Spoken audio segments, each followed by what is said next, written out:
So I'm going to go over project number 2, which is worth 15% of your overall grade for this course, so you definitely want to get this done.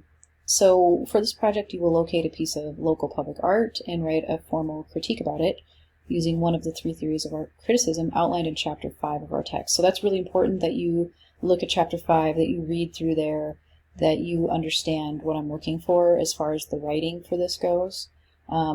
If you're not sure what public art is, there is a link to a webpage that kind of explains it a little bit better, but basically it's a site-specific, community-specific piece that's created often in response to the community itself.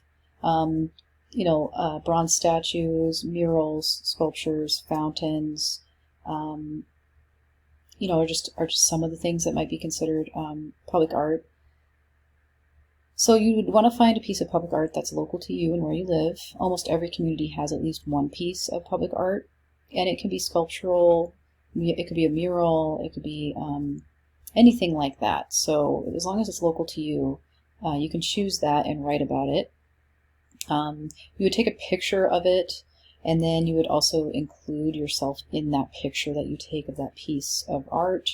You might need help from a friend for that, or you could also, prop your camera up and use the timer, however you want to get that picture of yourself with that piece of public art. I don't want an image pulled from online. I want you to prove that you went there in person and looked at the piece. So go ahead and take extra photos from all angles, especially if it's a 3D piece like a sculpture. You will want to take multiple for your own reference. When you're writing your critique, it's nice to have multiple angles of a 3D piece, especially.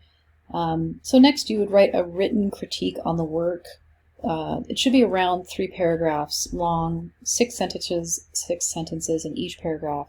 Go into some detail. Write longer than 6 if you can. Just the more detail you go into, and the more interesting you can be about your writing, the better grade you're going to get.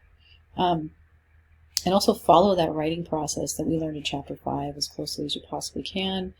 You can also do some research online, your local library, your local art museum, to find out more about the work, the public art piece that you chose. Outside research is encouraged. The more information you have about the work, the better you will be able to interpret it, and you can include those interesting details about the work in your paper as well. If you're unable to locate information about the public art you have found, you can still use it for this project, but just remember to back up your stance or your theory on the work with evidence. Use the visual characteristics of the artwork to build evidence that you think of what you think the work means and why the artist made it. Think of the elements and principles present in the artwork and what they might mean. Some interpretation is encouraged. Just do it wisely and explain why you think what you think. I've kind of outlined what I'm looking for in each paragraph. This does follow what we learned in Chapter 5, but I just went into more detail. So paragraph 1, you get the facts. You need to know the name of the creator, the title, date, subject, medium, size, location of work. If it's a reproduction, clarify that. So paragraph number 2, you need to analyze it. This is probably going to be one of the longer paragraphs that you put together. I want you to talk about the parts of the work, how they fit together. Start off by describing the work in a general sense. What is the subject matter? That's a great way to start. Next, explain the historical and the environmental context of the work, and even the artist's input on the work, if it's something that you can find from a credible source, like what did the artist say about this work. Then begin to list all of the elements of art that are present in the work, or at least most of the identifiable ones, and then next, list and explain all of the principles that are present in the work, or at least the most identifiable principles that are present, and explain how the artist may have used certain elements and principles to back up the content or meaning of the artwork, and determine what the features, elements, and principles of the artwork suggest, and decide why the artist used these features to convey specific ideas. So you're going to be really looking at the elements and principles present and what they mean and why the artist chose to convey that meaning, and how that ties into the meaning of the work in general. So try to answer the following questions. Why did the artist create this work and what does it mean? Why is it significant? How did the artist convey meaning through the subject matter, elements, and principles used in the artwork? So that's kind of the main thing that you need to be covering in number 2, in paragraph number 2. Paragraph number 3, you're going to have to evaluate this. You're going to have to assess the quality of the work or the importance of the work based on a formal theory or a criticism theory, sorry. So there's formal, contextual, or expressive. So remember to choose one technique or theory and use that to write the entire third paragraph. So either you might choose formal, you might choose contextual, or you might choose expressive.